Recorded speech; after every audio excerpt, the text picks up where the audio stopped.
All right, good evening, everyone. My name is Stuart Hurd. I am one of the co-hosts of this evening's meeting. This is the first formal meeting of the Safety and Equity Task Force. We are meeting in a hybrid form by Zoom and in person at the Bennington Fire Facility. The participants that are panelists are the task force individuals, Brian Corr from Nicole, and the chair, vice chair, also our participants, although we don't expect to hear much from them during the meeting. If you wish to participate in the meeting, either by phone or by computer, you can join the meeting either through the meeting notice, which can be found on the town website, or you can dial in. The number is 646-558-8656. The webinar ID is 864-6641-5624. And then you would follow the prompts.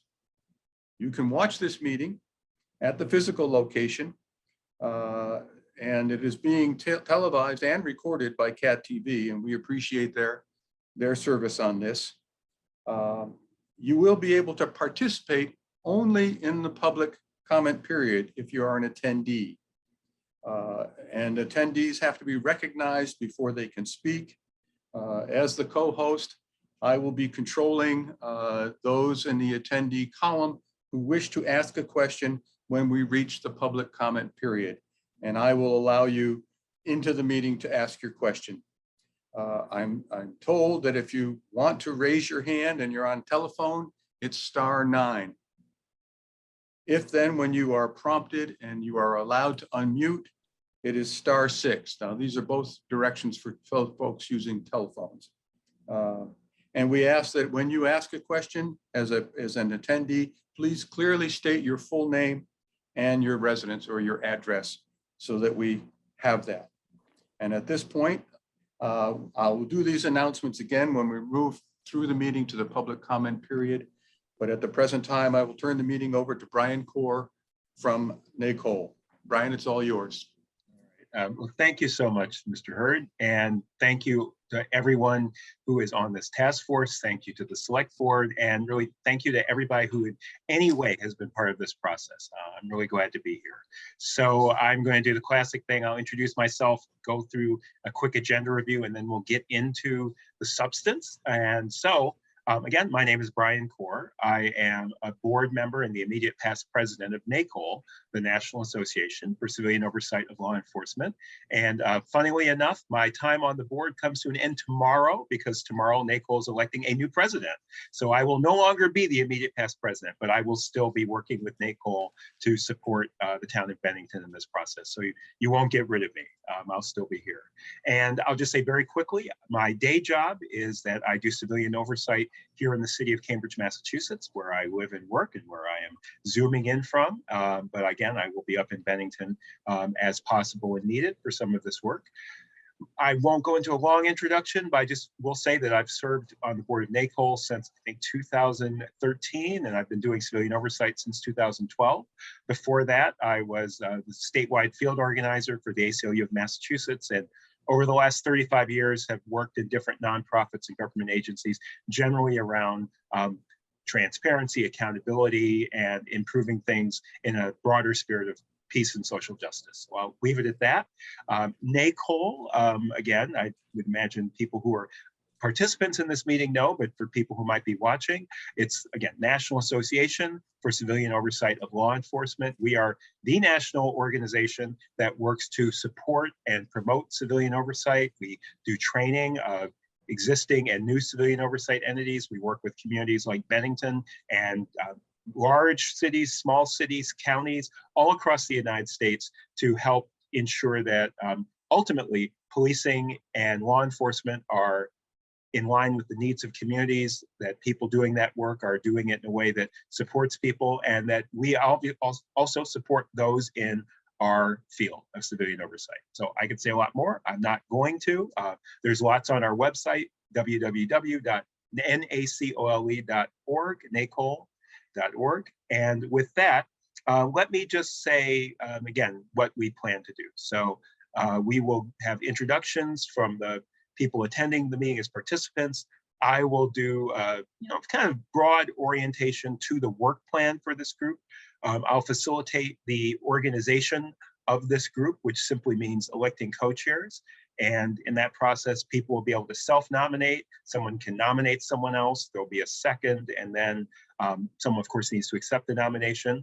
And we'll talk about that when we get there. And then once that happens, I will turn it over to the new co-chairs who will facilitate the rest of the meeting, which will consist of a work session and then public comment.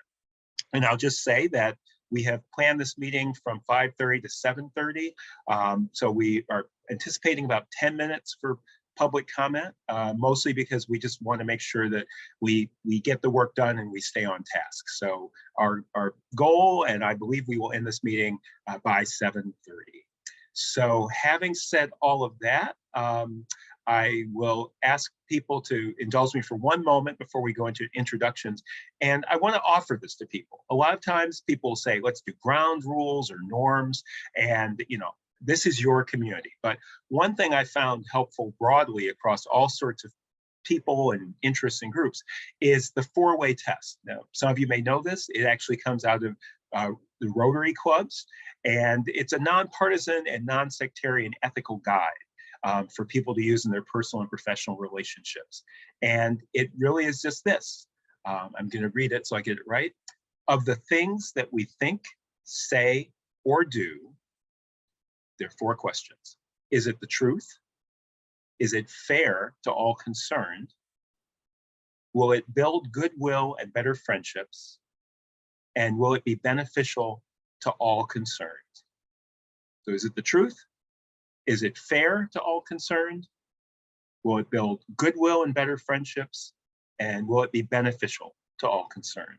So I offer that as a possibility for people to think about and perhaps embrace, perhaps not.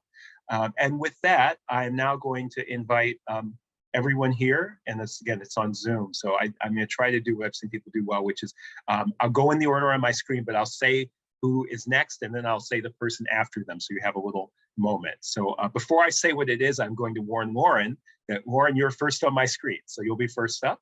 And all I'm asking people to do is in 2 minutes or less to, obviously say who you are. And here's what I'm hoping. Why you live in Bennington, however you want to say that, and one hope you have for this entire process.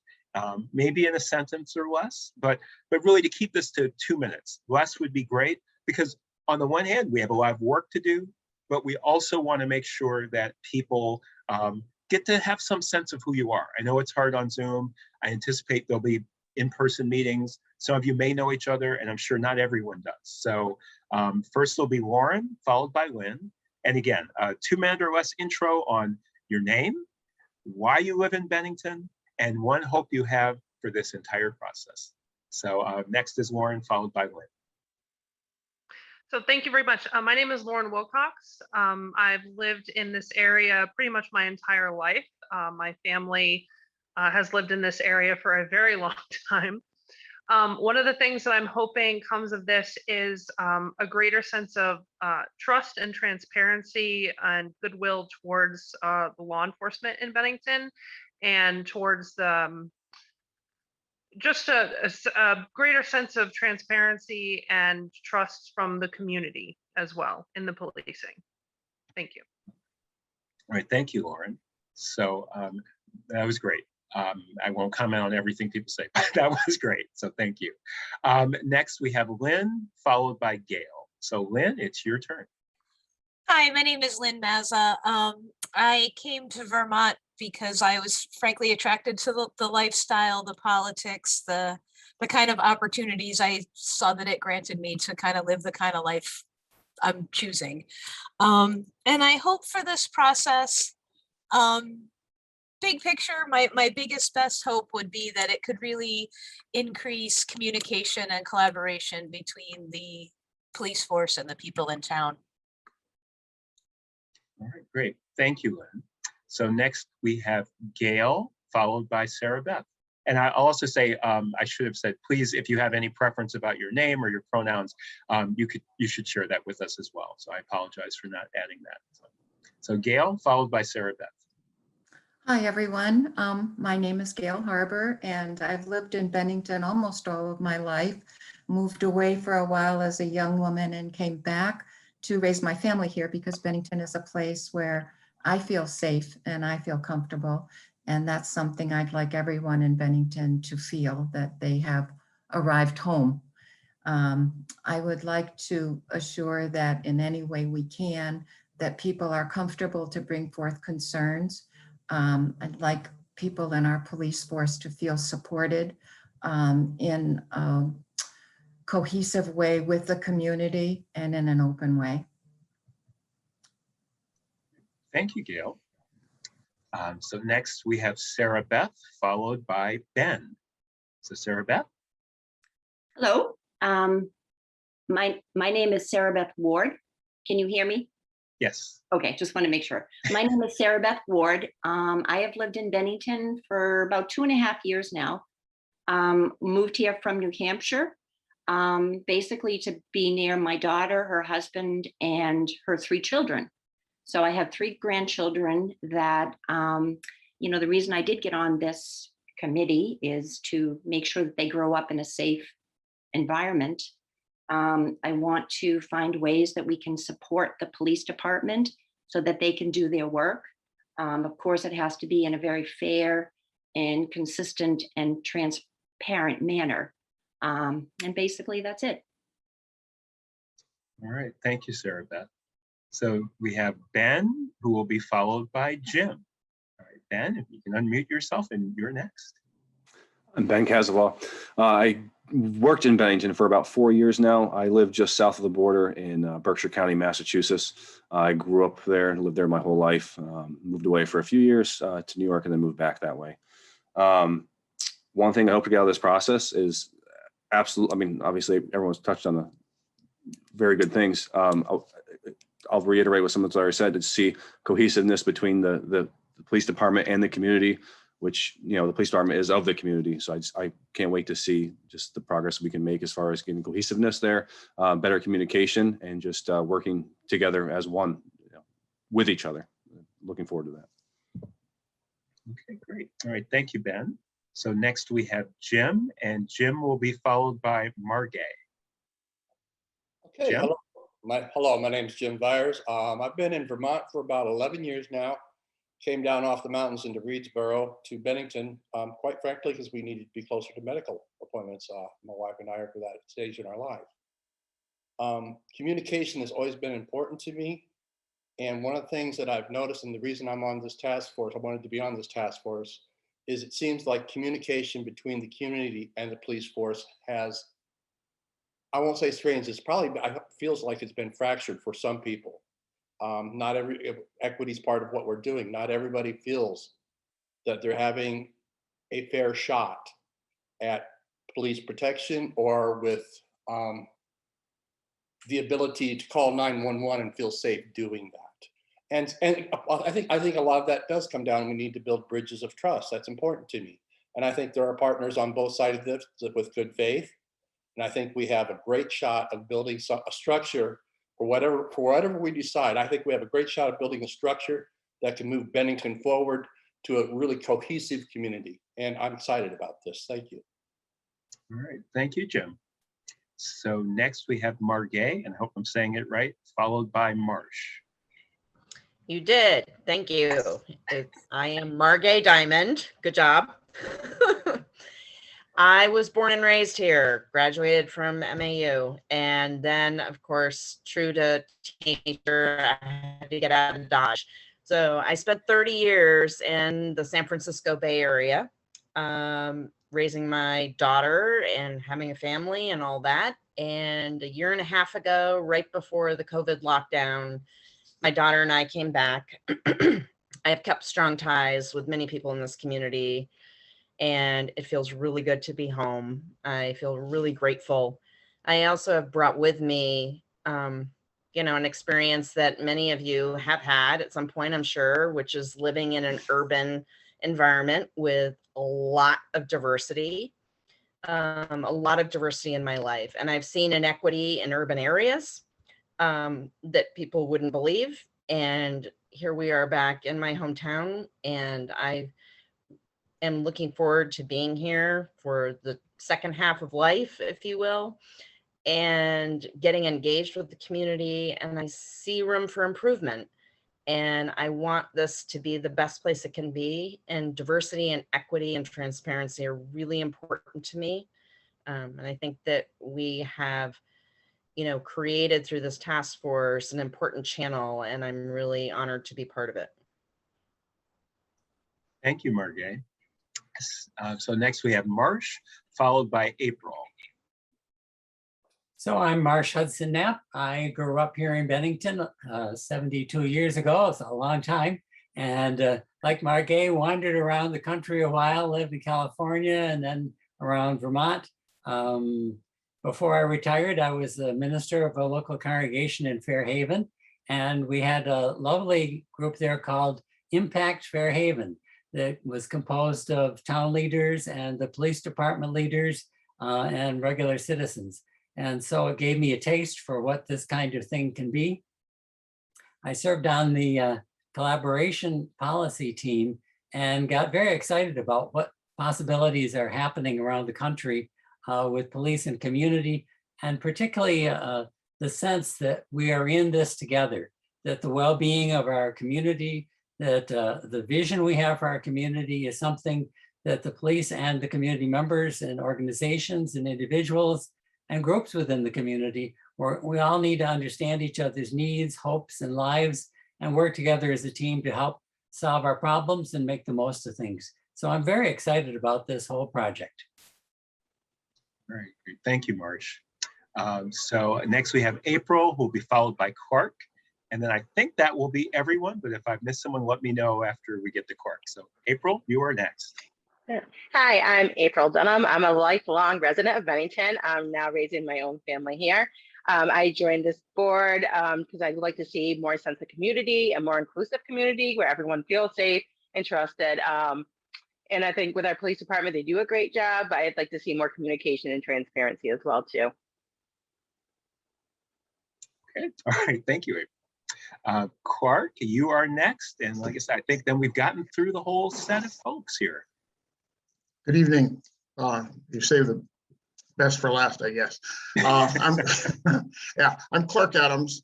I am a resident of Bennington now full-time, a little over a year, but we've owned our property here for about 4 years. My wife and I spent a lot of time traveling the country during military service. And we spent the last 30 years down in Connecticut working at a university medical center. We decided Bennington is a place for us to retire because on our numerous visits to this area, we encountered nothing but positive experiences and nice people.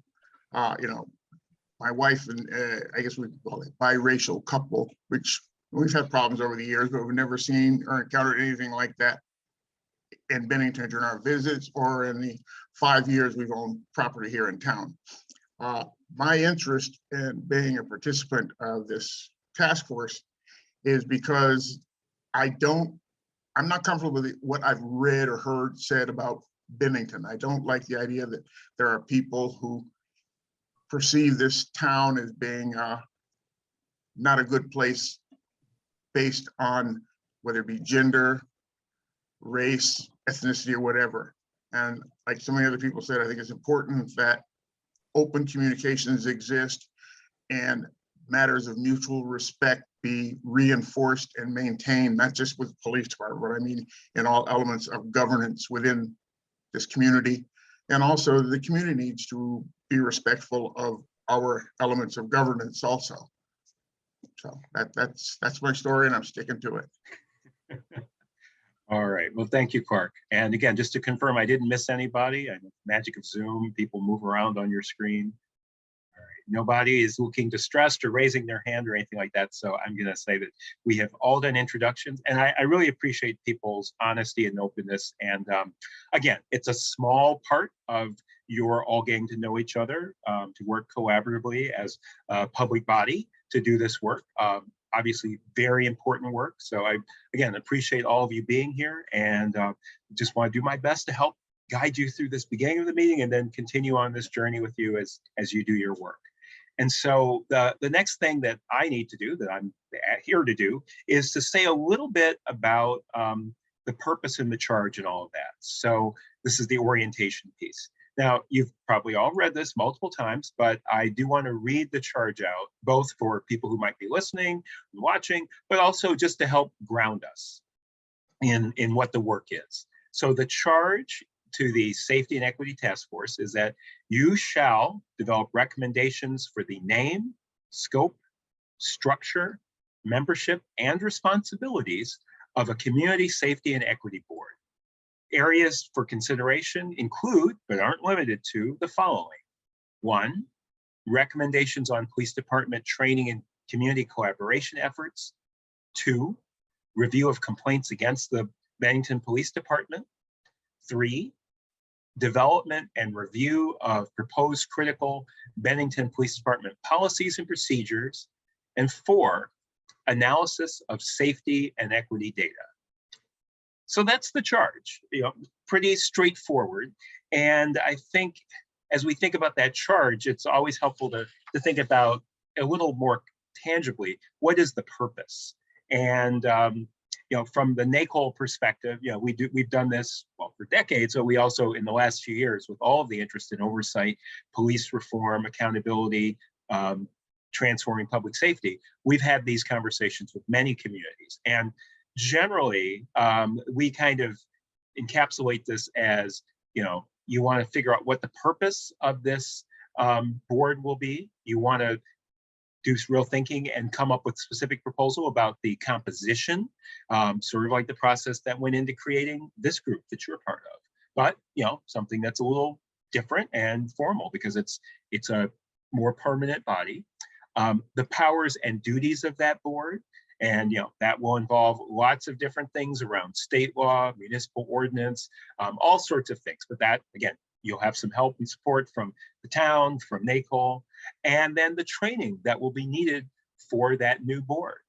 Again, you've gone through some training to do your work. So it's part of your work then is to think about how this new body, which has such an important role in your community, and really will be one of the, it'll be pretty unique, right, within the state of Vermont. What is the training that will be needed for that body to do its work? So, we'll talk about that. We also want to talk a bit about the timeline for the work of this body, because you have a deadline of January 30th, 2022 to have a report. And I'll say a little bit more about that. I'll kind of walk through the timeline a little bit. And then, when you are doing that work, you want to always be thinking about how the work should be organized. You're a number of individual people. You won't be able to do everything in the public meeting. So thinking about how that work gets done by subgroups that are less than a quorum, and will then bring that back to the public body. And I'll just say parenthetically that, again, my understanding is that it's the same as in Massachusetts. You can have a subgroup that is less than a quorum that's doing work, but no decisions can be made, and everything from that subgroup needs to come back to the task force for any deliberation and approval. And but there are many ways you can get your work done, but just remember that you are a public body. So it's not like any volunteer group. And you want to also think about what kind of information do you need? NACOL can certainly provide information, and most certainly Town Manager Hurd and his staff can provide information. And I just want to emphasize again that you want to be working with him and through him. You don't want to be individual members contacting the police chief or a community group saying, hey, I'm on this task force and I need this information from you. You want to do that in a way that works in the format of being a public body. You also want to think about how do you involve the broader community and all the different stakeholders. Clearly, this body was brought together to include a range of stakeholders, but you can't include everybody. And you want to think about, in this timeline that you have, how do you involve the broader public? How do you involve all of the stakeholders? And, a lot of things like that. I mean, I won't go on and on. So as we do this, I just want to, again, remind people that it's amazing that you're here. I'm just so glad to be working with all of you and supporting you in this work. So I think as we before we move into the next step, I just want to ask if there are any questions. If you have, you can use the raise hand function if it's available. If not, please raise your hand and, or let me know if there's any questions you have about what I've said so far or kind of where we are in the process tonight.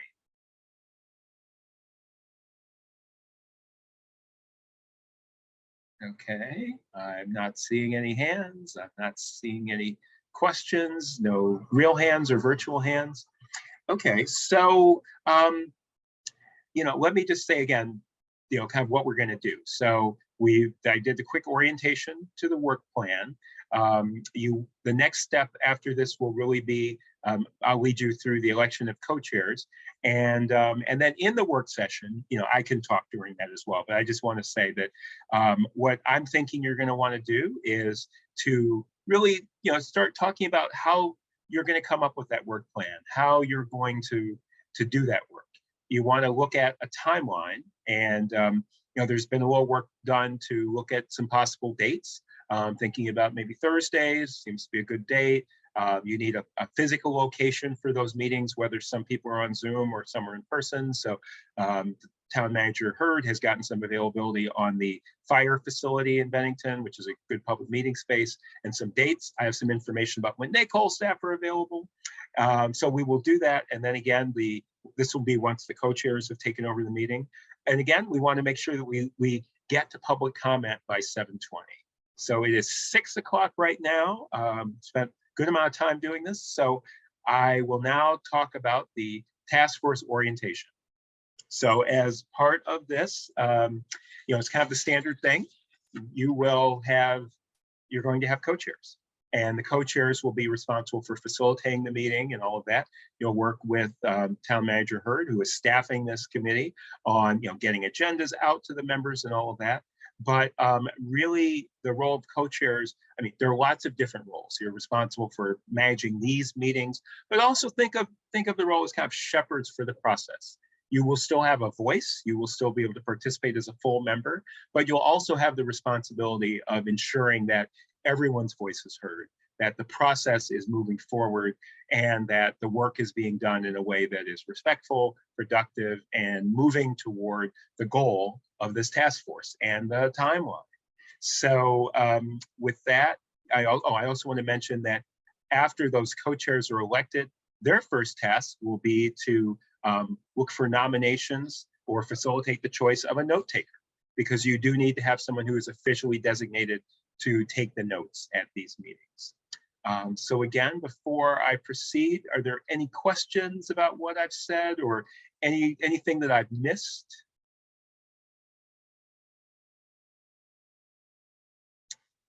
Okay, either I'm doing great or everyone's already tired. So hopefully I'm doing great. So, all right, so now in the role of facilitating the organizational section, I will open the floor for nominations for chair. And I should also say that the way this election will work is that, you know, once there are nominations, the nominations have been closed, and then there's voting. The two individuals who receive the most votes will serve as co-chairs if there are more than two individuals who have been nominated, seconded, and accepted the nomination. Sorry, so I should have said that before. So now, having said that, I will now open the floor for nominations of others or of oneself. The floor is open. I would like to nominate Margay and April. Okay, well, well, I was gonna say we should maybe take them one at a time, but sure, I think it's fine to do, we'll just put two nominations out there. So there's a motion to nominate Margay and April. Is there a second? Second. Okay, I see a second from Ben, and I realize that no one's taking notes, so I'm gonna try to jot this down, even though it's being recorded. And so it was by Jim and seconded by, seconded by Ben? Yes. Okay. All right, so we have two nominations. Are there further nominations for co-chair? I see Marsh has his hand raised. Yes. Yes, I'd like to nominate Lynn. Do we, at some point, do we say why we're nominating people? Well, I didn't say that, but why don't we save that till we have the nominations all on the floor? So that's a good Okay, point. good. And, okay, so a nomination for, I'm sorry, you said Lynn? And there's Seconded. Yeah, I second that. okay, so by Marsh, and it was seconded by, I heard a couple people. Clark, I second that motion. By Clark. All right, great. So we now have on the floor Margay, April, and Lynn. Are there any further nominations? And Marsh, I don't know if you forgot to raise, or to not forgot, but you should lower your hand if you're done. And then I see Lynn's hand. So Lynn? Yeah, I was just gonna say that I'm a compulsive note taker, so I have been taking notes this whole time if you want me to continue to do that, Brian. All right, thank you.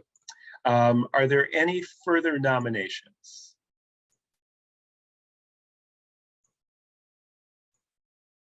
Okay, so let me now ask, I'll start in the order of people were named. Margay, do you accept the nomination?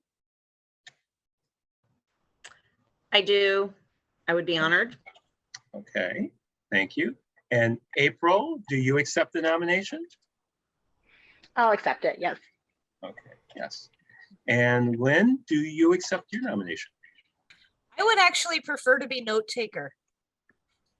Okay, so it sounds like you're declining. I'll decline, yeah. Okay. We need a note taker. All right. Are there, okay, so there, I'm not sensing any more, but I'll ask one more time. Are there any further nominations? All right, I would entertain a motion to, I'm sorry, Clark, it looks like you're trying to say something, but you're muted. Yes. Yes, I nominate Ben also for one of the co-chairman consideration, please. Okay, so Ben, you have been nominated. Is there a second? I will second. Jim seconds. Okay, so seconded by Jim. I'm going to keep trying to jot this down anyway. Okay, and Ben, do you accept the nomination? I don't, and only because I think in transparency and what we're doing with this board, I'd like to see me as the police officer on the board not taking a lead role in that fact. I'd rather see the community members, which you all are, stepping up to do that, just to keep things more transparent and making it seem less like this is being spearheaded by the police department, because it's not. That's not why I'm here. I'm here as a member, and so I do respectfully decline. Sorry for the long explanation. No, not at all. I appreciate that. And I already appreciate the general spirit of transparency in this group. So thank you. So again, are there any further nominations?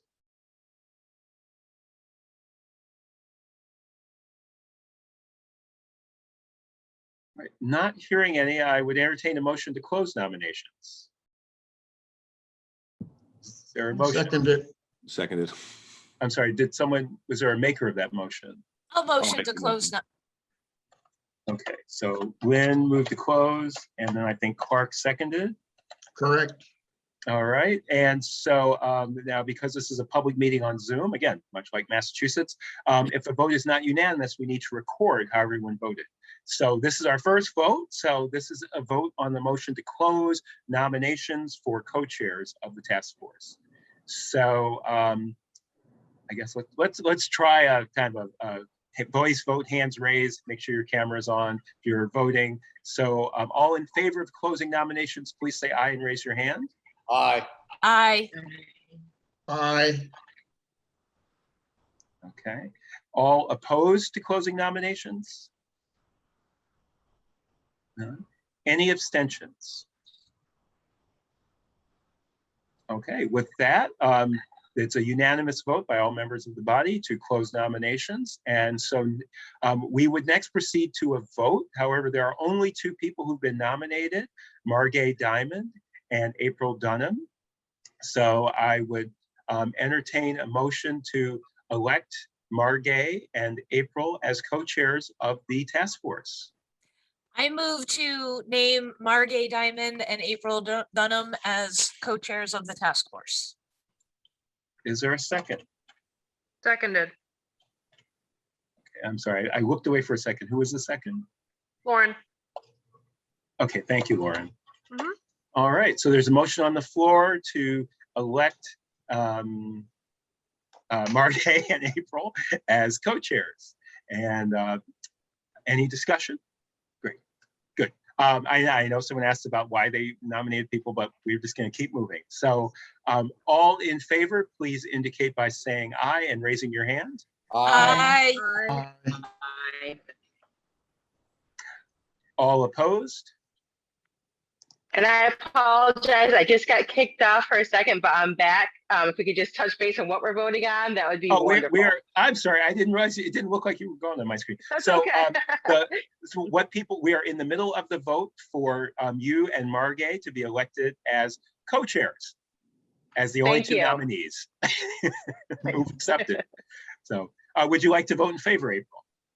Yes, aye, thank you. Okay, great. All opposed? Any abstentions? All right, well, with that, we have you, not me, you have unanimously elected Margay Diamond and April Dunham to be co-chairs, no particular order, that's just the order they were in my list. And so with that, I am going to hand it over to the two of you to continue the facilitation. And I'll just say the next step is to identify a note taker, which I think may be one of the easiest things you get to do as co-chairs from the conversation we just had. And then I will be here as a resource. So any questions, I'm happy to, I can say more about the timeline. I can talk about process. So I'm really here at your disposal, and I may occasionally, raise my hand and jump in to add things, but think of me as a resource here at your disposal. So with that, congratulations. Thank you for your service. And I turn it over to you, our illustrious co-chairs. I'm muting myself. Thank you, Brian, and thank you, everyone. April, I see you're still on mute. You might, okay, I see you nodding. Good, you're not frozen. So I think our next, per what you said, Brian, our next task is to elect a note taker. And I think, Lynn, you self-identified as being someone who loves taking notes. Yay. So I nominate Lynn to be our note taker. Can I have someone second that motion? Seconded. Thank you, Sarah Beth. No, that was Lauren. Oh, sorry. I know. Lauren spoke before Sarah Beth raised her hands. Oh, that's a little confusing. Okay. I'll just try to do running commentary. I had put my hand up, but that's fine, as long as it gets second. Great. All in favor of Lynn being our note taker? Raise your hand and say aye. Aye. Aye. Did we get everybody? Are there any people who would like to comment? Everyone's good? Any opposed? Just yeah. throwing it out there. Thank you. Right verbiage. That's okay. So it sounds like no opposed either.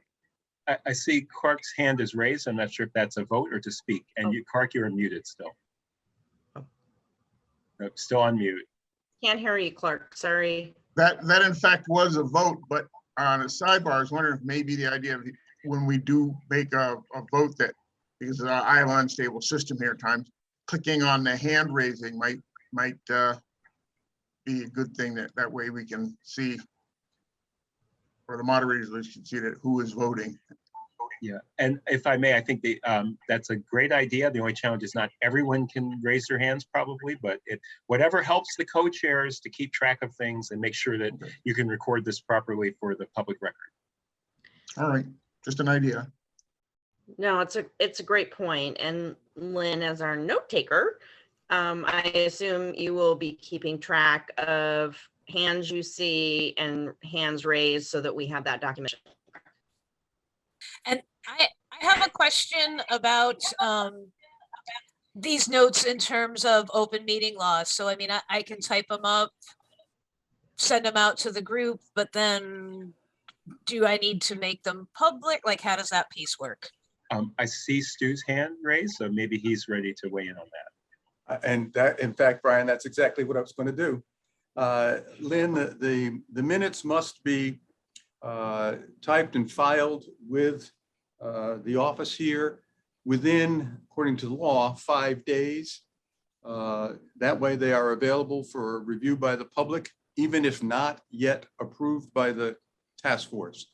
So that's your timeline. If weekends interfere, for instance, we're meeting tonight on a Thursday, I use 5 business days, so don't knock yourself out over the holiday weekend trying to get those minutes ready. But that is generally the rule, and we would then put them together, present them in the next packet for your next meeting to be approved by the committee in total. And April, would you like to see Lynn forward the meeting notes? I mean, if we have time, to the group first before we post them onward? Is that possible to have a group review just in case there's any dispute over anything that's in there? Do we have to review them in public to keep the transparency?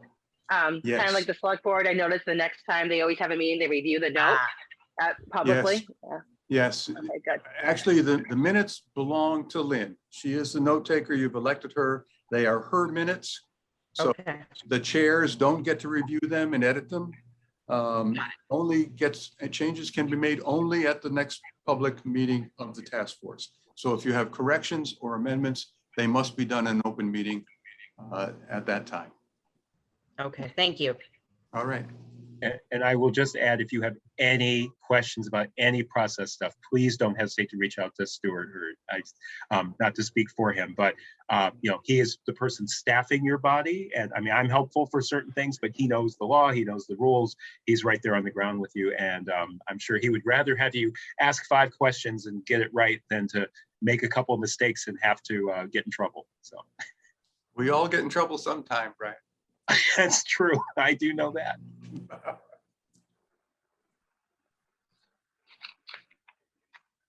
Okay, so now I'm just pulling up the agenda for the next item. Did anyone have any questions in regards to note takers? Any questions so far about the process?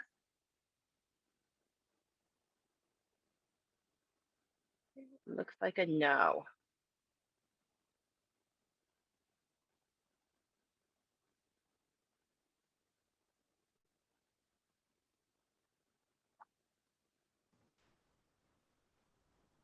Lynn or April, you're still there?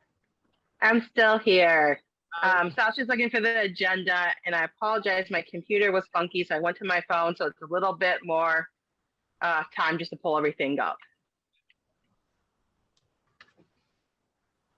Well, if again, not to be talk too much here, but so the next item is on the agenda is simply the work session.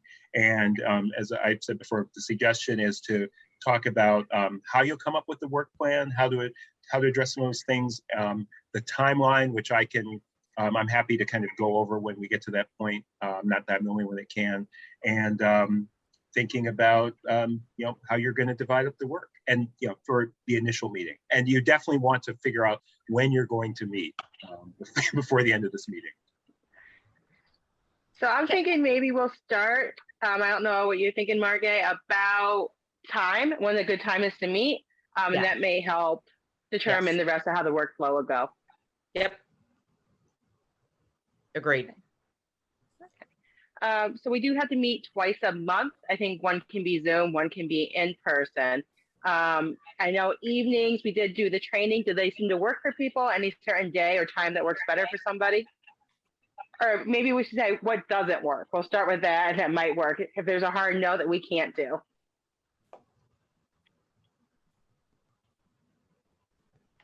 Is there any way we could start them a little bit earlier? As in Like 4:30? Like 4th, okay. I'm just throwing it out Is there. that doable for other people who are working and getting off at 5? Is that doable for people? A 4:30 start? Who can't do 4:30? No one. Okay. Does Thursdays still work for everyone? This is Jim. I'd like to chime in on that one. Thursdays does interfere with some public functions that normally I would be working. It's not a hard stop for me. And if it becomes a conflict, it's already been cleared and it's all right. But I am missing some community events that also would like to communicate and broadcast out. If there's another day that would work for everybody. But at the same time, we're set here. I'm approved and okay to do it. It's just an ask. Is there another day that may work? I think, if more of our schedules are open, I'd definitely be open to switching to a different day. Tuesday really works well for me. I'm sorry. I really don't want to weigh in too much, but I do want to be helpful. So I know that Stu, I don't know if I should use first name, I'll just start with Stu, did check the availability of the firehouse on some certain dates, and then which were all Thursdays. And then I also checked with Cameron McElhenney from NACOL, and we have our availability for those dates. So that's not to say it has to be Thursdays, but we do have some information about doing Thursdays. And I think because there was this meeting, there was sort of the hope that doing every other Thursday might work. I'm fine with that. It was just a request to ask. It's like I say, it's definitely not a hard no. And it's probably a lot easier, honestly, to stay with Thursday, because then we're asking a lot of people who've set to this now to shift what they're doing. So I rescind my ask. I'd like to Brian, ask if we stick go with, ahead, sorry. if we stick with Thursdays, I'd like to ask that we not do the first Thursday. I've already got 2 meetings and now I'm up to 3 simultaneously. So if we could do the second and fourth, that'd be really great for me. And thinking of the calendar, the schedule, was that something that Stu or Brian? I know it sounds like you guys have it built in already. I can tell you that in preparation for this meeting and the idea that you would be meeting every other week, I actually did look at the first and third Thursdays all the way through until January, and the facility is available on those days. I'm certainly happy to check the schedule to see if the second and fourth Thursdays are also available. And I would, because some months might have a fifth Thursday, you don't want to try to meet every other week, but you want to meet on a designated first or third, second or fourth. So I'll take direction from you folks, but I know the first and third are available, but I don't want to put somebody in a difficult situation because they've got so many other things planned for that particular day. I'd like to move that we investigate the second and fourth Thursdays of the month and see if we can accommodate. And I'm sorry, I will just mention that in November, the second Thursday is Veterans Day and the fourth Thursday is Thanksgiving. Good point. We just skipped November. Yeah, but 4:30 or 5 on the Thursday work, I know, or like a 4:45 maybe to give you more time so we could do first and third. Yeah, 4:30 would be better that way. You're right. Okay. Okay, so you'd be able to do it on the first and third. Yeah, I could at 4:30. Yep, that'd be great. Okay. And so we're looking at, may I ask, April, are we both thinking the same thing? This is a 2-hour time frame for each meeting? Is that correct? Is that what everyone is assuming, like today? Okay. Yeah, and we've set that aside for up to 2 hours. Okay, perfect. Then And there's nothing else we have to do about then scheduling it out? It sounds like it's already scheduled out with the town. Yeah, there are 2 ways you can approach this, because you may have a different agenda every meeting. You can simply do the warning as it comes. You need to get your agendas out at least 48 hours in advance. You would work through my office to do that. The chairs would generally set the agenda, but it sounds to me like most of these are going to be work sessions, and so it's not going to be too complicated an agenda. The other thing we can do is we can, if in fact we are going to focus on the first and third Thursdays throughout the time frame, we can actually do a notice that sets aside those particular days for the entire time frame. And that reduces somewhat your need to develop an agenda each and every meeting. Also, at the beginning of this process, you may want to do a weekly meeting notice so that you've got the public involved and engaged. Okay, great. Just want to jot that down from my notes. Okay, so it sounds like we'll be doing then the first and third Thursdays of every month from 4:30 to 6:30 p.m. Do we have to vote that in? I don't believe you do. Perfect, thank you. The meeting time. And then I will put those in my calendar and I'll let Cami know. I don't need to go into a lot of detail. There's one meeting that you would have on December 16th that neither of us would be able to attend because that's the NACOL in-person conference. But other than that, at least one of us should be able to attend those meetings, into February.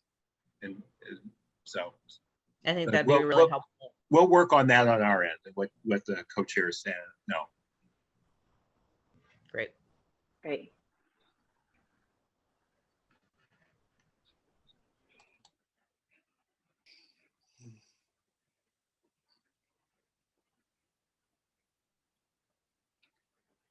Okay.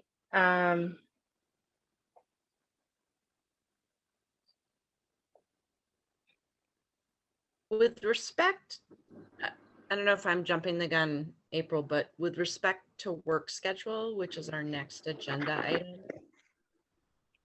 I'm not entirely clear on the scope of what this agenda item is encompassing. All of the things that are laid out for the task force, Brian?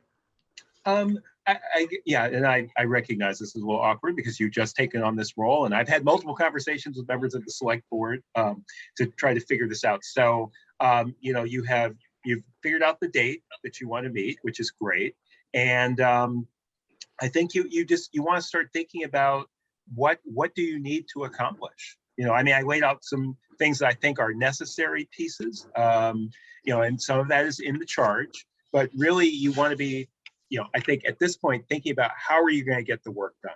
How are you going to be able to go through this timeline and, have, by the time you get to the end of January, have those recommendations.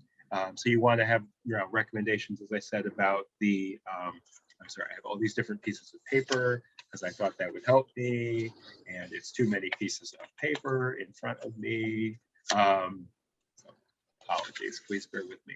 And the purpose of the final board, the composition of that board, the powers and duties, and the training. So you don't need to get into those details now, but start thinking. But you want to start thinking about how are you going to figure that out? Is it research? Is it presentations? Is it conversations among all of you?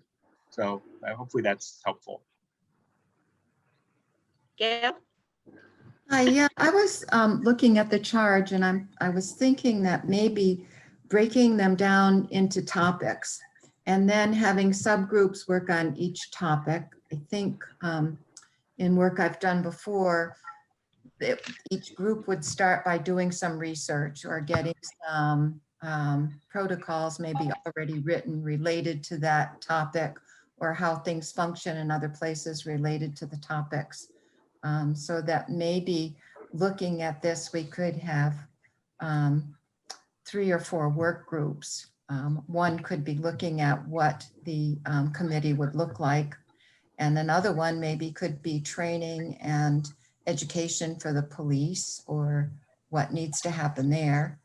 And then somebody could look at the whole complaint grievance processes. And that might be connected with data because per our discussions, we've learned that we don't really have processes in place to collect data. So that's just kind of my thought on a large scope, is breaking it down into subgroups, starting with let's get some research together. I really like the idea. The way you said it, I envision it as if we do subgroups, we can always discuss it at our first meeting. And maybe what we can do is do one every week and have discussions around it as well too. I know we're a pretty talkative group, so that'll give us time to lay out the data or the information. We can send it out beforehand of the group that does the work, look at everything and have time to discuss it as well too as a group. And one other thing, I don't know what anyone else's thoughts. I think that's great. Okay. Yeah, I totally agree, April. One other thing I was thinking is in our last meeting, we had, I guess in prior meetings, we had talked about a specific issue around mental health, police, coordination. And in the last training we had, our police chief discussed with us that there was already some communication going on with the health, United Health, when I'm getting the wrong acronym, UCS, is that right? Thank you. And so he mentioned that there were conversations happening with UCS, and that what I took away from that when I thought about it later was, oh, I mean, clearly, you know, we're just coming to the table now. These things have been burbling for a while, and of course there are conversations happening, and of course there are bridges that are being, you know, being forged. And I guess I want to make sure that as a task force, when we come to the table and our charge is to come up with recommendations or to critically think about the process that we see in front of us that exists today, that we're aware of what kind of conversations might already be happening so that we can leverage that and not reinvent the wheel. So I feel like we might be missing a few pieces of information that could be critical to us moving forward, even if, and I understand that things haven't gelled yet, but just the fact that there are efforts. Oops, we lost you.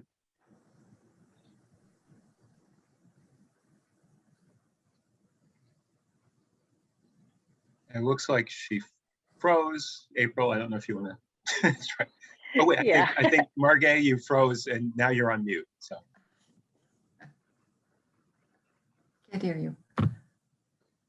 Lynn? Yeah, I brought this up at our last in-person meeting about the ordinance that has already had some work done on it. I said I would send it out, but then I didn't because I realized that I had some questions about fair meeting laws, and now I'm glad that I didn't send it out because that would have been a mess. But anyway, there's an ordinance that already exists that's been worked on by a whole bunch of groups. It was generated by some folks from the area. And I'm proposing that maybe we can use that ordinance as kind of a jumping off point, and then kind of use that to, you know, like Gail says, figure out what our subgroups are and kind of each of us get organized on different topics. But the ordinance might be a good kind of, I don't know, underlying structure for us to kind of use as a jumping off point. Gail? Yeah, it's me again. So I think that that's a great idea. I think it's my opinion that it would be better to use the charges as they're written to identify our subgroups, and then take some of that great work that Lynn's group and that group has worked on and break it down into those topics. So that would be part of the research, and then tagging along with Margay. Part of the research would also be identifying, for example, under the topic of police training and community collaborations, that research would be finding out what's there now, what's there now, what the needs are now in greater depth than what Police Chief Doucette explained to us.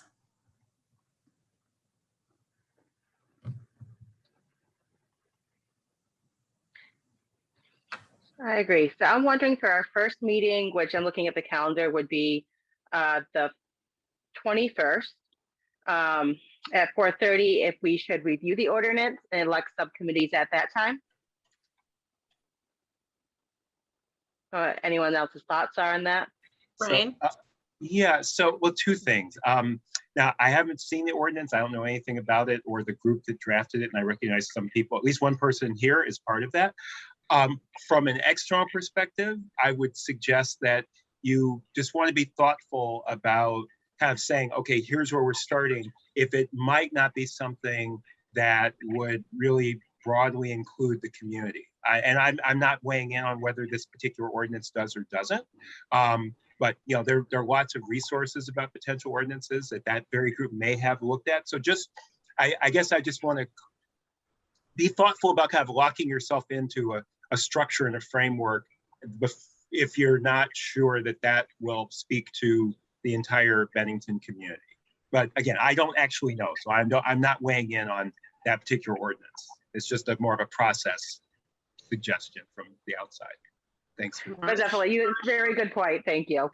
So maybe it's something we can review beforehand if we could get the ordinance sent out, and then see if it's something that we want to look into, or if maybe, like Brian said, it's too strict and it's not really going to help us with our vision of what we want to accomplish with this committee. Marsh, I see your hand raised. So there's another possibility that comes to my mind, and that is we've in relationship to this ordinance and in relationship to the structure of what we're building. Brian talked about 3 areas: the composition of the permanent board, the powers and duties, and the training for the board. And I wonder if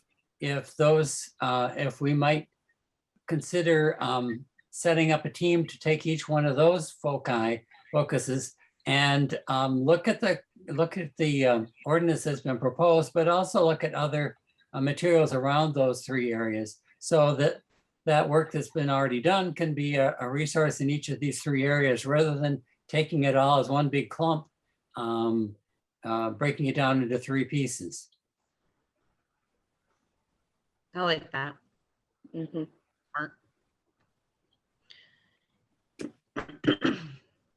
So if I'm hearing you right, Marsh, you're talking about coming back together in our next meeting and sort of deconstructing these 3 topics around how the board functions, or the task force, however we want to title it. Like, we haven't even come up with a name, right?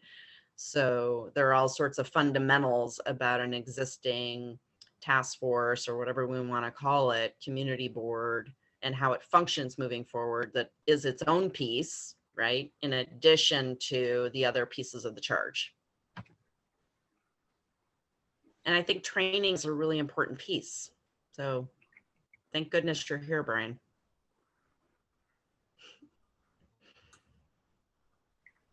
I thought Lynn had her hand up.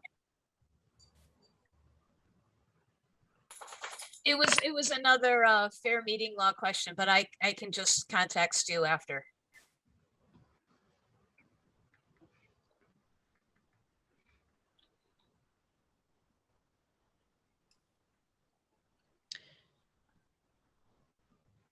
Marsh? So do you think we would want to wait till next meeting to have these 3 groups started, or might we break up into the 3 groups and look at this ordinance proposal and other things in these 3 areas before we meet again?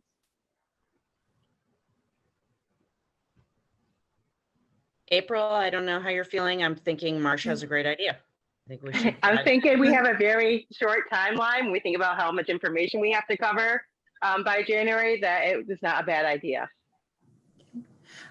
That's what I'm a little confused about, I guess, is breaking it up into 3 groups. How that would spread over time, because it's really broken down into 4 groups. The areas of focus. I'm having a little problem with how that's going to be organized into groups. I think Marsh, you see your hands right. I think Marsh is referring to just the first task, which is the composition of the board or the task force itself. That we have breakdown of 3 parts within that. How does it function? Who, what are the powers and responsibilities going to be, and what training do we think we need moving forward? Am I wrong, Marsh? You want to clarify that? I think when Gail first suggested the subgroup idea, she talked about the tasks of the board or the areas of responsibility of the board. And these three, and I think those are areas that we'd want to be working on somewhere in the process for sure. And I think these three are looking at the way the board is structured. So who are the people on it? What power do they have? How are they trained? They're a different set of things that I think we need to tackle.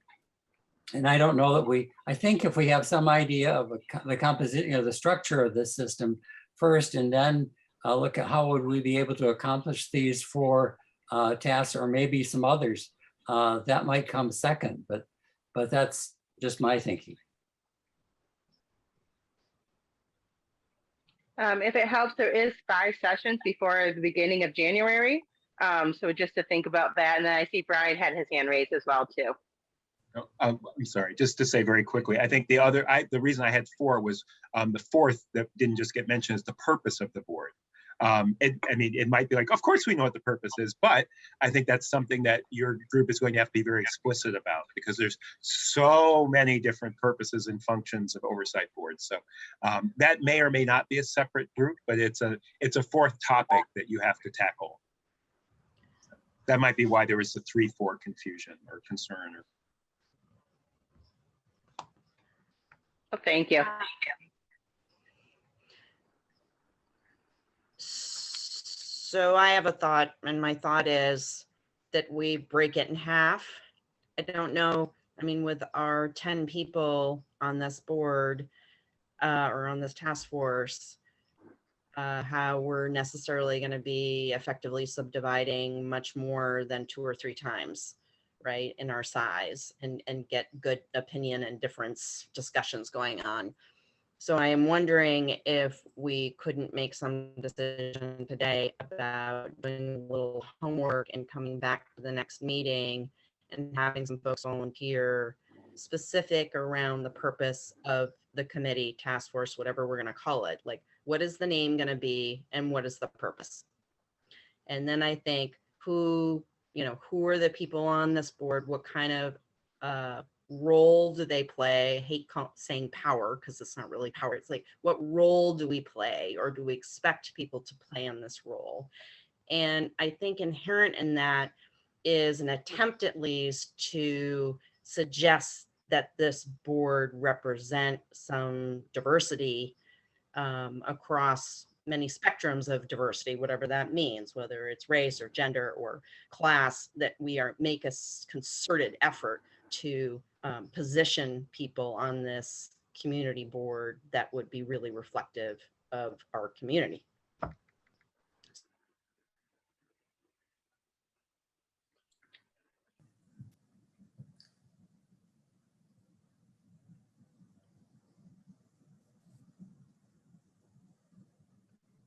I'll just do a program note. I saw Marcia's hand raised and I saw Stuart unmute and come on camera.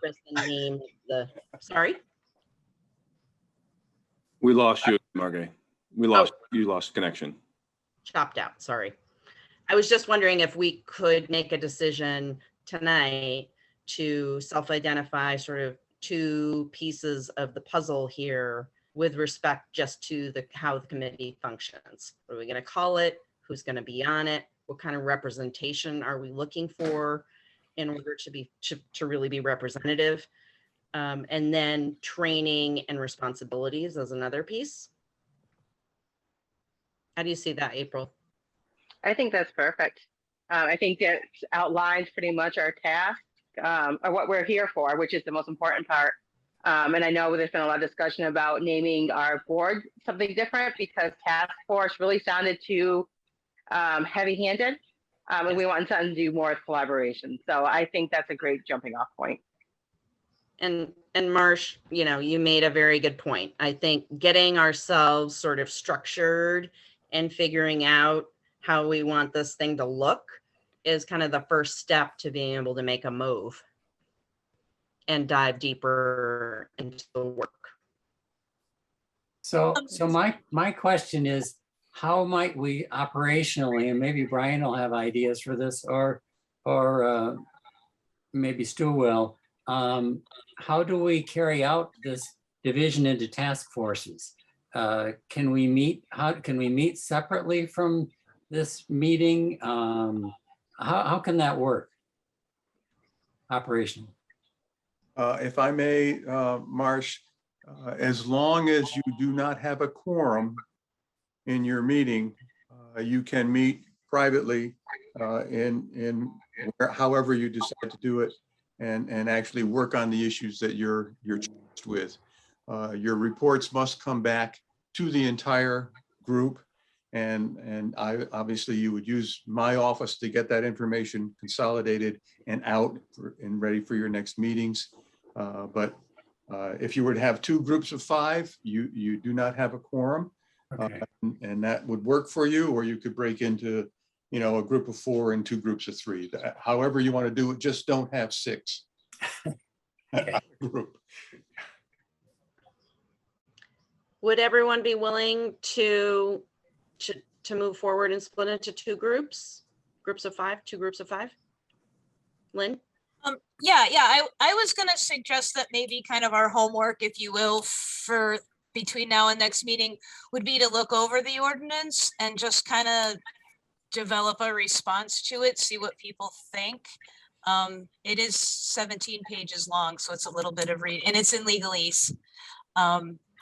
So that would be just one suggestion I would put out. But yeah, to answer your question, I would be comfortable dividing into 2 groups of 5. Actually, wouldn't 5 be a quorum if the membership is 10? Or it's not less than a quorum? Is it 4 or 5? I guess that's a Stu question. That's good. I was assuming that a quorum would be a majority of the group, so that would be, in my mind, 6. But you raise a valid point. I'm not used to even numbered groups. Right, exactly. So, I'd have to do some research on that, but. If I can just interject, this is Jeannie. 5 would be a quorum, so it needs to be less than 5. Oh, thank you, Jeannie. Okay. So we could probably break up into 3 or 4 groups. I was thinking the first one, it kind of is taken, if we do that tonight, the purpose of the board and name, then there'd leave 3 other working sessions, for people to decide on. That sounds good. Okay. And I am looking at time, so we do have public comment at 7:20. What I'm thinking we can, divide into 3 groups or 4, and then if there's some overlap in those or extra members, as long as there's apparently no more than 5, we'll be okay, or 5 or, lower. So the first topic, and I don't have it in front of me. Do you have it? Excuse me. Yeah. I need something clarified. There's a discussion of this ordinance. Is that something that has been proposed or has been enacted within Bennington? No, it's just a draft at this point. It's Okay. merely a draft. The old select board has seen a version of it a while back, but since then it's been edited a bunch. And yeah, so this would be a brand new draft. Okay. So my concern was, if we're going to kind of use that as a framework for going forward, and with this being a proposal and not an absolute, I don't know how that would work. If it turns out that this ordinance and its contents weren't accepted by the select board, Right. Yet our proposals were predicated on it, I think that might be a bit of a problem. Right, no, this is really just in draft form. It's never been voted on one way or the other. Okay, I just didn't know how that would impact on that being the, the framework of our plans using this proposal, which if it doesn't fly, where does that leave the basis of our decision making or process setting? I guess I was hearing from Lynn that it was meant to inform, not provide a framework, right? Right, it's just kind of, where we can go from here from this draft, because somebody used the term reinventing the wheel, and. Oh, no, I understand that, just thinking the idea of this. I haven't seen the document, of course, but I'm just concerned of us using a proposed document other than maybe as a resource, but not really as a framework. Right. Agreed. All right, okay. Marsh? So my thinking was that we might jump off from that document, but break ourselves into groups that were focused on like the composition of the board, the powers and duties of the board, the trainings required for the board, that we look at that document as one resource in those areas, but we work on those focus areas of like one area would be composition. How is this new board formed? And then we can look there, we can ask Brian and others to give us other alternatives and other options, but that group that works on composition might not just all try to define it in one meeting, but look at that and then draw on other resources to get a good view of how it will be composed. But that these working groups might last for a little while we work in that area and bring things back to the whole and then go back to work again.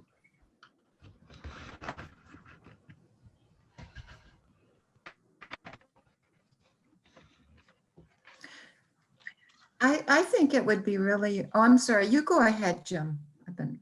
Okay, thank you, Gail. I think so I have a question. Since this is a public board and we were tasked to do a public thing, this document, will the people who have been involved in this, will we know who that was? Will this be transparent? And while I'm interested to see it and I am definitely open, I am hesitant to make say, yes, this is where we're going to start building from. I think this is a research tool. And I don't know, I may see it and say, oh, perfect. But right now, I think we're tasked being transparent with Bennington, and I want to make sure that there's transparency with this also. Yes. Well, the document can be posted publicly, same as the note, correct? I see Lynn vigorously nodding her head. And Lynn, can you tell us a little bit more about this ordinance? That sounds like some people are familiar, some people are, and that might help, give us a little bit more information about it. So it was started by a statewide group that was looking at kind of police oversight across the state. They looked at about 30 or so different models. And then this group kind of became more Bennington specific.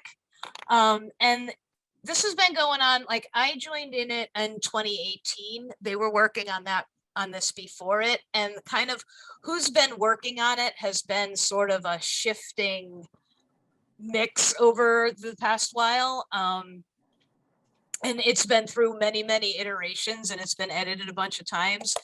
Various groups who have had representation looking on it have been the Women's March, the NAACP, the IACP, the Southern Poverty Law Center, some folks from Vermont Legal Aid, some folks from the National Center for Law and Economic Justice, the ACLU, several legislators.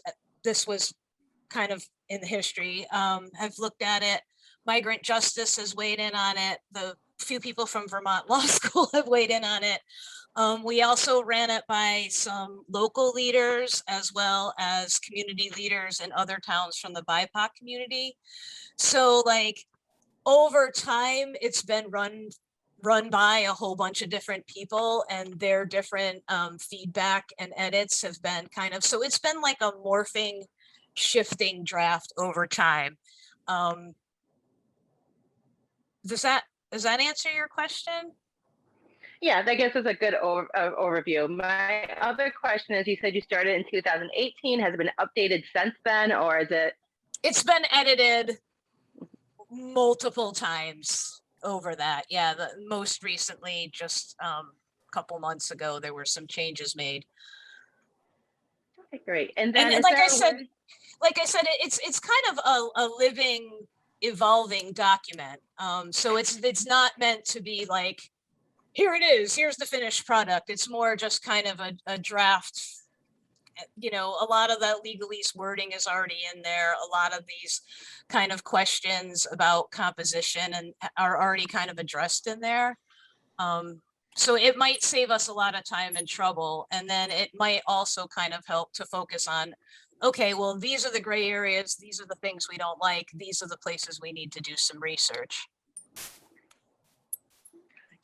So it sounds like it'd be useful to at least review.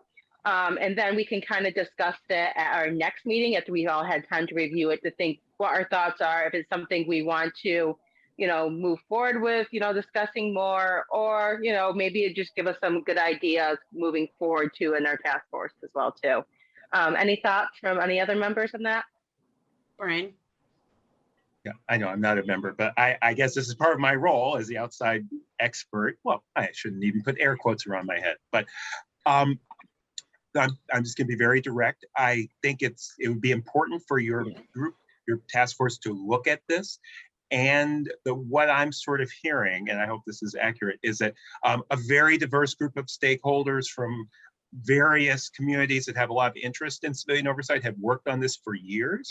And I also, I didn't hear, police being part of this process. That doesn't mean that they weren't, but I just want to encourage you to be very thoughtful about, if you go down this path, on the one hand, or not on the one hand, in one way, you are sort of accepting this as a possibility and recognizing all this great work, and maybe it saves us time because basically there's a group that over years has done the work that this task force needs to do.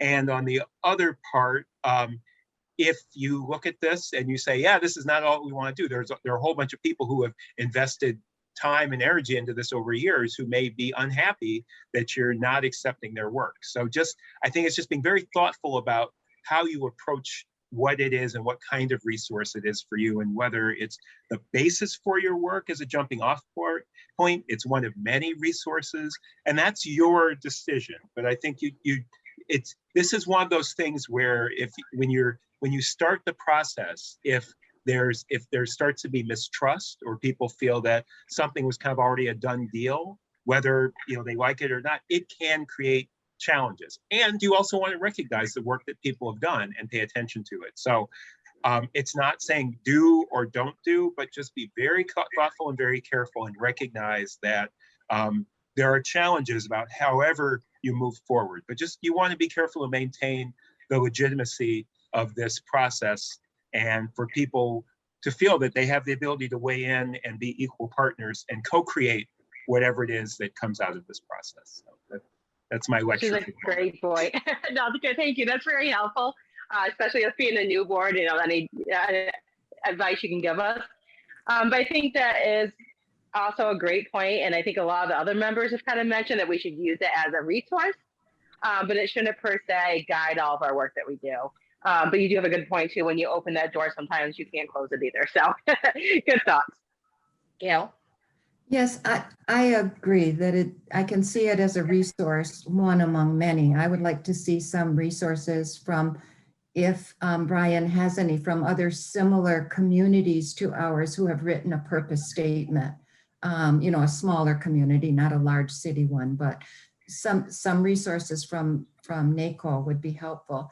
I would also like to go back. I looked through the slides that Brian did for the select board a while back, I think in July. And in there are a couple of slides about the common models of oversight. And I think that I would like us as a group, it's just my opinion, to pull out those slides and from there choose bits and pieces and see from those common models. I think there's 3, and the 4th one is hybrid. Just some people often pick and choose aspects. Yes. So I think that I would really like to see us start with defining that as part of our purpose, and then moving into more specifics. I mentioned in our other meetings, I have ideas about what I don't want to see in a name, but I don't think we can name this committee until we really have defined the purpose. Smart. Very good, Gail. Thank you. So with respect to defining a purpose and then looking at information around what best practices have been up to date in terms of forming these committees. And Gail, you mentioned the slides and the presentation. Is that something that we could start to carve out as a work group? Are there certain people here who would really like to dig into name and purpose? Well, purpose first, to Gail's point. Gail? So if we were going to, does this sound okay to you, April? If we were going to start to, given the interest of time here, to make some divisions and assignments and get some volunteers about how we want to take a stab at this towards a productive next meeting? Yeah, the only thing I think of when we come to purpose of board and name, I kind of see that as all the board collaborating on it because we're all part of it. So I think, you know, maybe getting out some information so we can start thinking about it for our next meeting would be helpful. But in purpose of time, I don't know if we'd be able to, you know, discuss that too much. But I'm thinking maybe if we save that for the first meeting, but we can always do the rest of the task force for the other parts. I don't know what your thoughts are on that. I'd like to hear from other people. Marsh? I think if we had a team that was looking at purpose, that could do some background research, look at this proposed document that Lynn has, get some materials from Brian and bring in some stuff for us to chew on as a whole. I agree with April that the decisions ought to be made by the whole body for sure. And that's, I think, what our legal obligation is. But it'd be great to have some people who sort of researched it and could come to our next meeting and say, here, what we get is our main options. Let's talk about this together so that we don't just come in flat-footed and are trying to start from scratch when we're all together. So maybe if we had two groups, you know, that took two of these areas, maybe purpose and maybe composition, or there's those four areas. It took two groups that took those up, and we got together in those two groups to do some research and see what we could bring up to the whole. Let's bring back to the whole of us. Just remember, we have to do 4 members or lower, but yep, that sounds like we could do that. At least we can get started. And like I said, I just want to make sure we're all, when we get into the name and the purpose of the board, it's more collaborative. But I think having that background information would be helpful. And any other thoughts from any other members? So why don't we submit the document to the town so the town can post it and then the group can review it? That would be great. Ben, you raised your hand.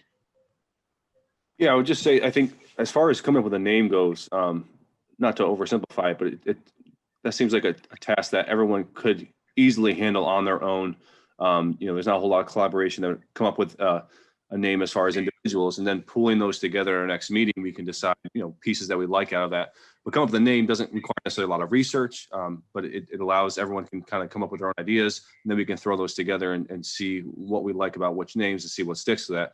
I wouldn't necessarily think that a committee would necessarily need to be charged, or, you know, a subcommittee would be charged with the name. Like you said, we could come up with that as a whole, and everyone can kind of bring their piece as far as how they, you know, 1 or 2 ideas for a name, and then we can kind of go over as a group, decide on that, versus trying to charge just one subcommittee with such a, I don't want to understate it, but just it's kind of a smaller task, such as come up with a name, versus we do have quite a large amount of stuff that we have to accomplish, not a lot of time to do it. I agree with that. So Yeah, can we all agree that we'll do some thinking about what we think about a name for this committee / task force and bring it back to the group at our next meeting so that we can flush out and hear everyone's ideas? Is that something that everyone could be responsible for as a to-do for next meeting?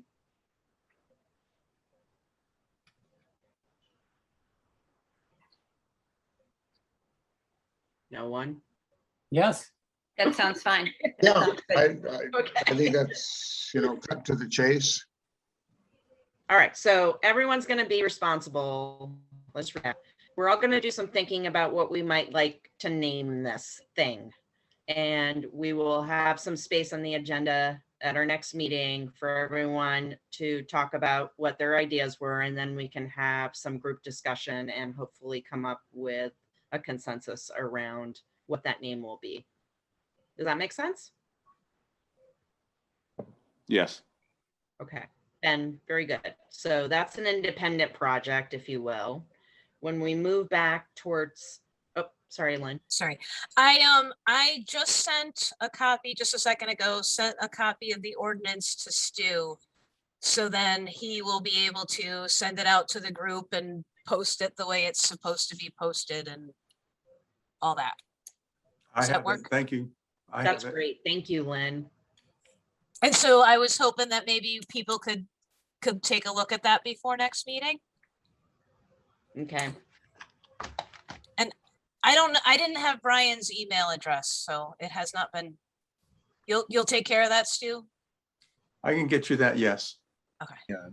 Yeah, I mean, in fact, I will send probably a different address that you can use, just because I think I've been using my NACOL address, and I'm not actually sure if I'll have that after a few days. It probably won't disappear tomorrow at 1 o'clock, but and since I'm talking, I'll just mention that, I know that people are aware Clark has travel as part of his work. So you want to also think about which meetings you want to do on Zoom and which you want to do in person. I mean, that doesn't necessarily have to be something that the whole group votes on, but you probably want to start figuring that out, at least for the next couple of meetings. I know that the information I got is that Clark is traveling October 20th to October 28th. So that would be when that next meeting was. So that might be a Zoom meeting, but again, just I'd forgotten to mention that before. So I just wanted to throw that in. And Clark, would that be easier for a Zoom meeting on the 21st for you? Actually, I'll be at the late in the, let's see, the 21st. Yeah, if it were an evening, situation, he's after 4, I think I can do it after 4. That's actually, I know my plane lands around noon. So noon our time here on the East Coast. So yeah, I should be able to get to a Zoom meeting on that day.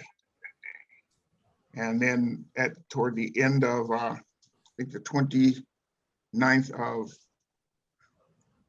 well, I guess that Thanksgiving. Okay, yeah, the other November meeting, I think, can be either or, but I'd have to look at our schedule. If we decided the 1st and the 3rd, I think the 3rd Thursday of November is not Thanksgiving. So yeah, so I'll be around for that, and I can participate either Zoom or in person.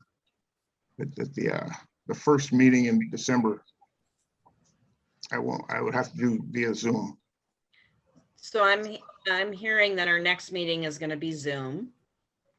And maybe at that point, we kind of have a lot going on in this initial Sure. meeting here, getting organized, but maybe at the next meeting, it can be an agenda item to look at our calendars and lay out Zoom in person, however we want to do that. Right. And everyone will be a little more settled at that point. But Great. do you feel okay about Zoom next meeting? Yeah. Sure. Marsh? Do we have to choose between Zoom or in person, or can we just do them hybridly? I like that word, hybridly. I don't know if it's a word. So It is I'll now. just jump in. Oh, actually, I was going to jump in and say maybe Stu can weigh in on that, and here's Stu. So Yeah, I think we can do them. We can do them all this way, which I think is considered to be a hybrid form of Zoom. We do have to have a physical location. So the fire facility, if that's the physical location that we choose to meet, there would have to be at least somebody there. And I don't know whether the chair and the vice chair or other select board members would want to anchor those meetings at that location. But unless it's just either the co-chairs are there, we have to figure that out about how we man the physical location in these hybrid situations. Oh my God. What about And- having them in person and then just having the people who want to Zoom in on the drop down screen on the projected screen. Did we do that? I'm gonna look to my technician, Dan, to tell me whether we can do that. That might not. No. And I also see members of the select board appearing. I think they want to give you some Jeannie has input. something to say for sure. Thank you. Thank you. It really does not work to do a hybrid of having half of you on Zoom and some of you in person at the firehouse. You do not have the ability to, you won't have the same ability to have a conversation, because I'll show you right now what it looks like in the audience here where there's no one anymore.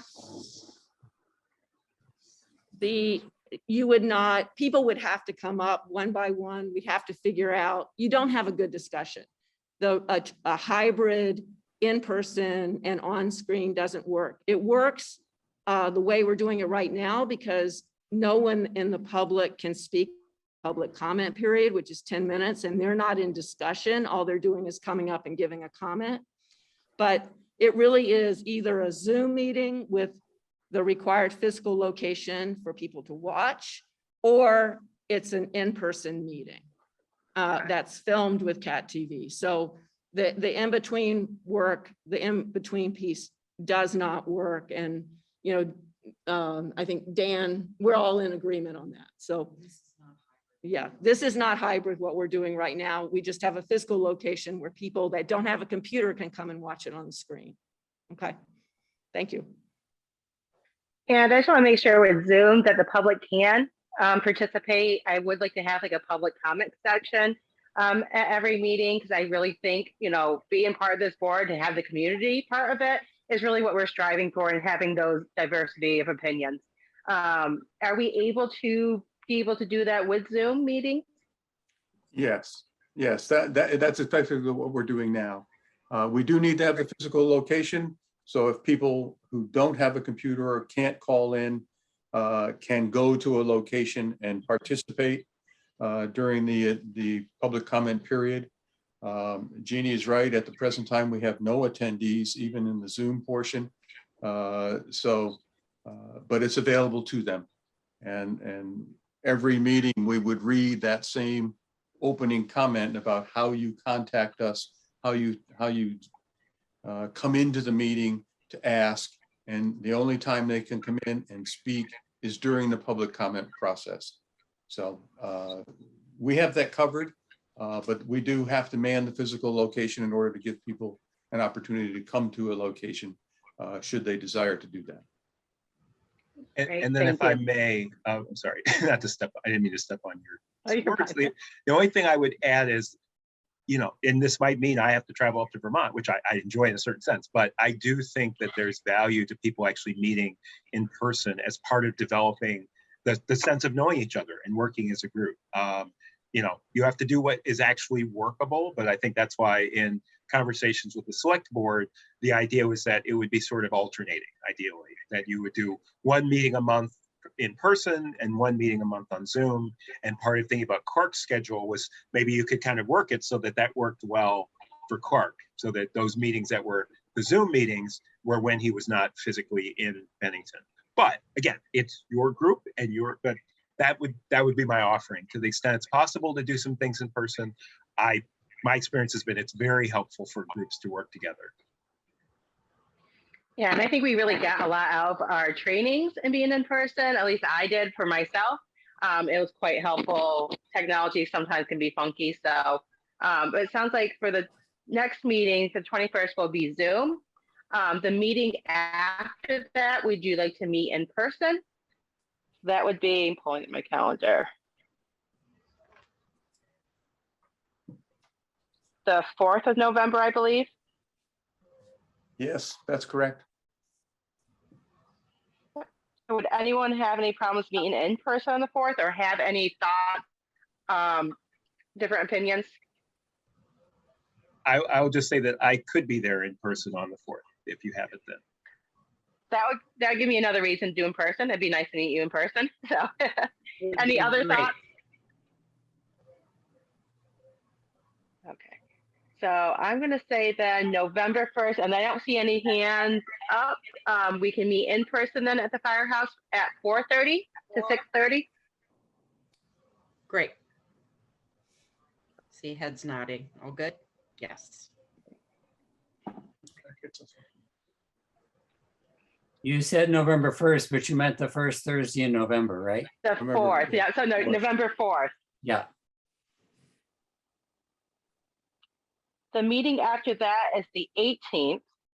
We can meet either in person or on Zoom that day, but the December 1st, the first one we meet, is actually when we'll have to do another Zoom one, it sounded like, Clark. That's correct. That first one is the Zoom, and the latter one, the last one, not. Both in November are either or for me. Whatever the group needs, I am on board with it. And I get back here, I believe the 14th or 15th of December, and I'll have to again leave out of here somewhere around the 28th of December. So in that 14th to 28th, I'm here for in person or on Zoom, whatever is easier again for the group. Okay, so it sounds like the 16th, we could always have an in-person one on December 16th. So I'm just thinking November, we could have 2 in person, or we could do a Zoom on one of those. The only thing is we're going to have, on the 18th, if we do a Zoom, we're going to have another one back to back on the first December meeting. Any thoughts for the 18th, if you'd like to meet in person or in Zoom? I'm in favor of in person. I just like Mr. Core said, I think we get a lot more done when you're in person. You're able to see each other, talk to each other. Communication's easier than talking over each other and waiting for the yellow box to highlight. I completely agree. Right. I'm on board with that. Fine too. Perfect and great. Yes. Okay, and then the December 16th would be our last meeting in December, so our second meeting. Would you like to meet in person? Because the first one in December, we do have to do a Zoom one. I'm for in person, yes. Yes. Okay, and those will be held 4:30 to 6:30 those days. So let me Okay. can I just make sure I have this right in my notes? So on October 21st, we're doing Zoom. On November 4th, we're in person. On November 18th, we're in person. On December 2nd, we're Zooming. And on December 16th, we're in person again. Correct. Gotcha. Okay. That was great, April. Thank you. I think we have, looking at time, maybe 5 more minutes before we have to go to public comment. Is that correct? And I'd like to see if in the next few minutes we couldn't get some work groups established quickly around the topics that we've already covered so that we can come back with information for each other and make it really productive. So we all know that we agreed to an independent assignment of thinking about what we wanted to name this oversight committee, and that we would review the report that's been sent out through Stu. That you sent out, Lynn, sorry. I have a quick question with regards to the training requirement piece that we're going to review. Should we also take the step of maybe reaching out to the community partners in the community as far as agencies to see if they would be willing to do free trainings? Because then we talk about like how much trainings are going to cost, and then it gets to be like a budget issue. And I think, you know, there may be some overlap between resources in the community or organizations in the community that we would like training from as the committee, and partnerships that could be established to help things move forward, right? There may be some overlap between us needing information from them and then also realizing that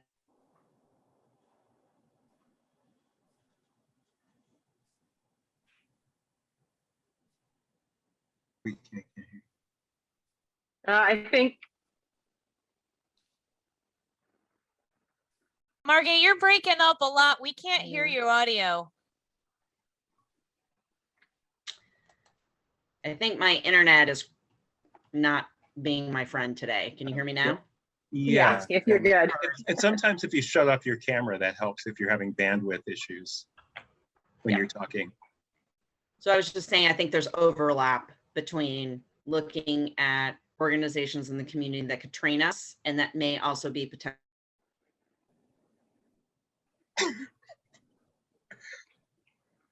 Sorry, you cut out this exactly the same point what you were saying. I'm sorry. Excuse me, I thought earlier on there was an idea that instead of us kind of freelancing and contacting different entities within the community, that we would funnel those requests or inquiries through Stuart, and he would step in and interact with those agencies rather than having 10 different people interacting with the various entities throughout the community. And I would be glad to do that, Clark. I think from my perspective, the committee needs to indicate what kind of training they would like, and then we can go out and try to find the resources to make it work. And I can work with the co-chairs on how best to do that. Okay, yeah, that was my understanding. I just wanted to make sure that that's what I thought the ideas were, that you were our go-to person for information and support of community entities or agencies. And I'll just add that NACOL also, I mean, obviously a lot of what we do is training. That's part of why I'm here. So we can certainly help both with the recommended training in general, helping the subgroup think about the specific kinds of training, and that would include, both local resources and kind of the standard training that we recommend for all different types of oversight, as well as specialized training for specific models of oversight. And we can work with the co-chairs and work through Stu to help provide those options and information. So That would be great. Really helpful. Is this sort of, are we throwing this out to the whole group, or would any specific people? Margay, can you turn your camera off and see if that helps with your audio?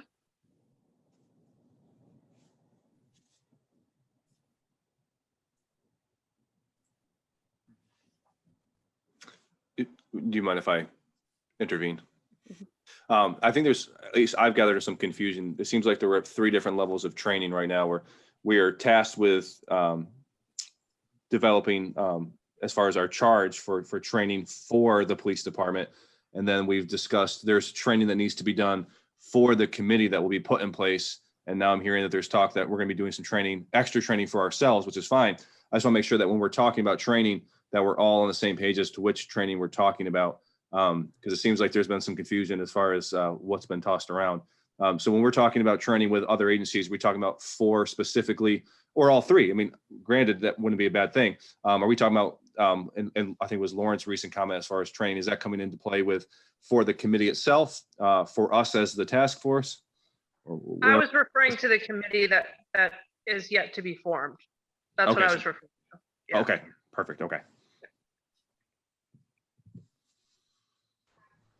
Okay, and anyone else have any other thoughts on subcommittees and establishing those? We do have, well, we're now at public comment time. So maybe that's a good discussion. I think for next time, unless there's no public comment, then maybe it's something we can visit for the next few minutes. All right, if we are in public comment time, just let me read this very quickly. If there are people out there that want to join in. If you are calling in, you can dial 646-558-8656. Enter the webinar ID 864-6641-5624, and then follow the prompts. That's how you get in. Once you're in, by phone, if you want to raise your hand and ask a question or make a comment, you must press *9 to be recognized. And then when prompted, you can unmute yourself by pressing *6. And at the present time, we have no attendees for public comment.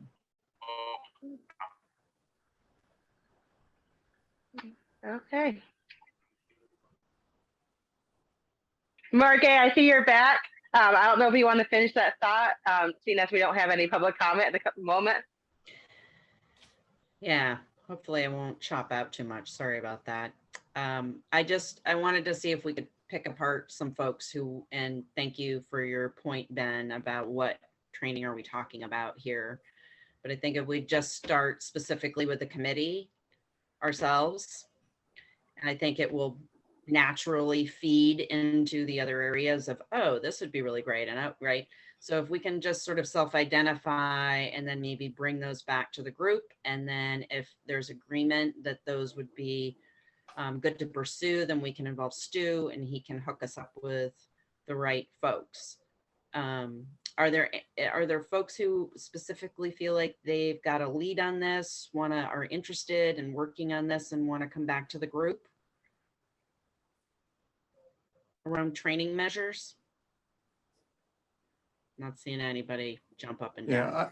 Yeah, if I could, I think that the two items on the next agenda would be to establish a name for the committee and its purpose, and then identify trainings both for the committee, if the committee deems that it needs more training, and trainings that might be part of the greater picture into the future.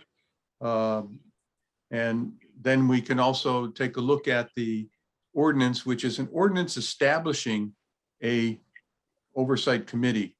So it may give you some direction. I just took a quick look at the title of it, and it may help focus your efforts in establishing what you think we really need to do for training purposes for this group. And then it gets us on to the next level of training, which is for the committee that ends up being the oversight committee. That's just what looks like to me should be on the horizon here. That sounds great, Stu. Very good. So I guess what we're collectively saying is we're not breaking into groups right now. We have unilaterally a couple of charges of things to think about, read, and come back to discussion at our next meeting. Is that correct? That's what I see. I think if we just think about this the next meeting, or if we have resources to send out, someone finds a helpful resource about, purpose of the board and name ideas, we can bring that back and just kind of work on that. And then we maybe break into the subcommittees as well too, the next, okay, we can have the discussion. Any other thoughts, or anybody else want to weigh in on this discussion? Marsh has his hand up. And I was Ben just has virtual hands too. Oh, Sorry. I was just wondering if maybe Brian would give us, since we're not going to be in separate groups at the beginning of our discussion of purpose, if he might give us an overview of some of the basic kinds of purposes that might be accomplished in a town our size, and some ideas of models of purposes that groups have been following. I was going to ask the same question, Marsh. Me too. So you're talking about the meeting on the 21st? Right. Okay, I have it in my calendar, October 21st. I'm just double checking.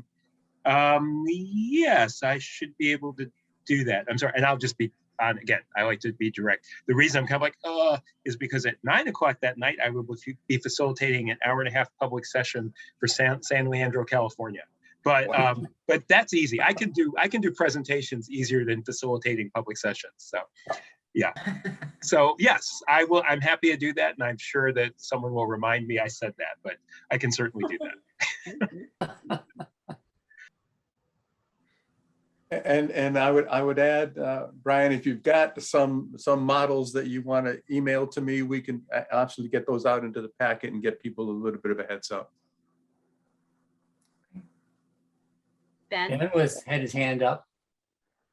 I'll give a little pushback as far as everyone being tasked with trying to find like the purpose. I just think when you do that, it's either too broad, so not everyone might look into it, or everyone looks into it, and then we have an hour-long discussion next time, versus if we could create a subcommittee of maybe 4 people obviously no more than 4, that could make that their priority to bring before us next week. Not saying that people couldn't look on their own time, but it would allow a more narrowed group of people to look into that, and just again to take away from maybe an hour-long discussion of 10 people trying to bring all their thoughts in on it. Just a thought. I think it's a very good thought, Ben. Yeah, stop herding cats. We get a little more focused. Would anybody be interested in doing that, like doing a subcommittee? We can't have any more than 4 members, but we'll have a discussion about it anyways. You know, we all are pretty, talkative group, but that would, give us some information. I would like the information from Brian still as well too, to kind of help us all have a better understanding.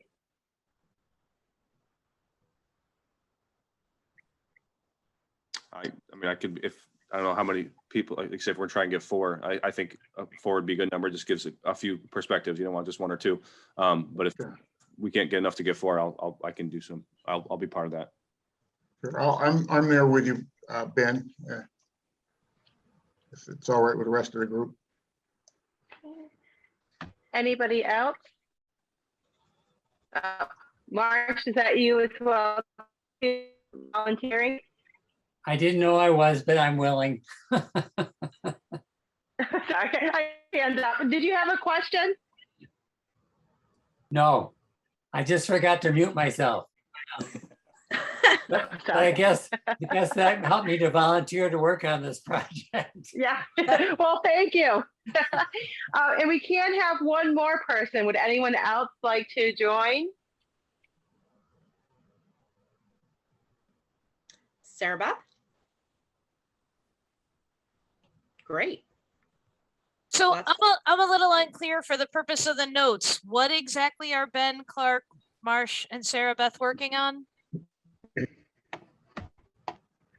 They're going to be looking into different models, like purpose of our board, our oversight, more or less what their thoughts are. But at the same time, I don't want to limit it to just, 4 members of the board. So they're going to bring it back to us.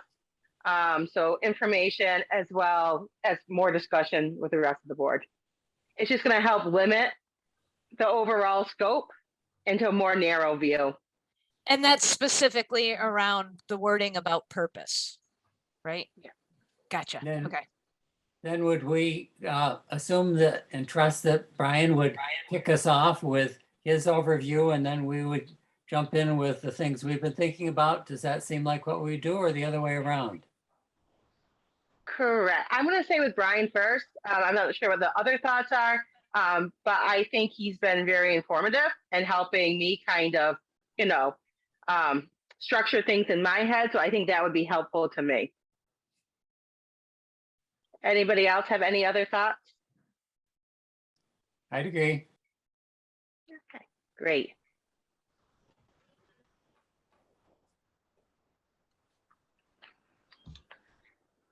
So I think we are at time. Is that correct? It is 7:31 p.m. I just want to double check, no public members want to weigh in, no last minute people popping up. No attendees. Perfect. So I'm wondering if Ben might be willing to convene the 4 of us in some kind of way, because we're running out of time to do that now. Sure. I mean, it's entirely if we want to communicate via email. Because there's no quorum, I'm assuming we are allowed to meet and discuss these things, and we're not going to be in violation of open meeting laws. That's correct. You're so correct, Ben.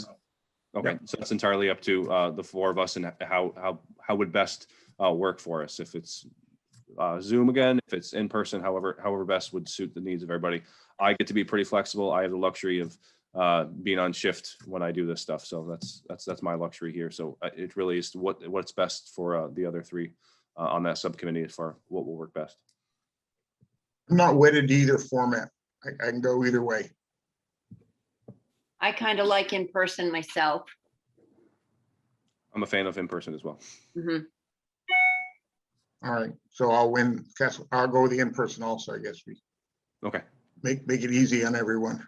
Marsh, would that work for you in person? Sure, and we just need to figure out when we're going to do that. And we don't need to have everybody waiting while we're setting our appointment, I don't think, do we? No, I don't think we do. Do you do doodle or something like that, or Do a what? doodle? You know what doodle is? You send out Oh, a thing where you invite people to pick times that they can go so that you find one that works for everybody. I'm not that technologically advanced. I'll email. This is something that Jeannie can help with to get emails, other members' emails. Yeah, To each other. I could do it. I could get the doodle started. I could just send out like 4 or 5 times and to the 4 of us and see what'll work best for everybody. So. Okay. do that. And if you folks don't have them, we can send out very quickly the email addresses for everybody on the committee. I snagged them off from the email that you sent to us or somebody sent to us this week. So Great. that won't be Yes. hard. And then just as the outside person, just remember, don't send something to everybody. Don't do serial deliberation. Be very conscious of that open meeting law, or that's what you call it in Vermont. But So can I send an email to the other 3 people asking them to tell us when they can meet? That's all right, right? yeah, That is all right. Yep. Just no discussion of content, like, so tell me your ideas about purpose or something like that. Actually, you can do that as long as you're not a quorum. Oh, Just 4 people. all right, we're safe. Good. I say this a lot because I've had experiences with the boards and commissions that I staff here in Cambridge where people are like, oh yeah, let's just get everyone's email. And then eventually someone says, oh, I want you to know about my birthday. And then suddenly it turns into a discussion about something else. So just, that's the main thing. Just be careful. Okay, great. So it sounds Good. like we're going to reconvene then on Zoom on the 21st at 4:30 to 6:30 to discuss name of the board, have Brian do an overview about purposes of boards and about board models, and then we'll hear from Ben, Clark, Marsh, and Sarah Beth on what they came up with for purpose of the board as well too. And then we'll also do the subcommittees. That sounds great. Sounds good. Any questions or concerns before we adjourn? Okay, great. Thank you so much, everyone. Oh, I'm look sorry. forward to I think seeing- you probably want to actually entertain a motion to adjourn and a second and then vote to adjourn. And again, since it's Perfect, on, thank you. since it's virtual, if it's not unanimous, you need a roll call vote for the minutes. So Adjourn.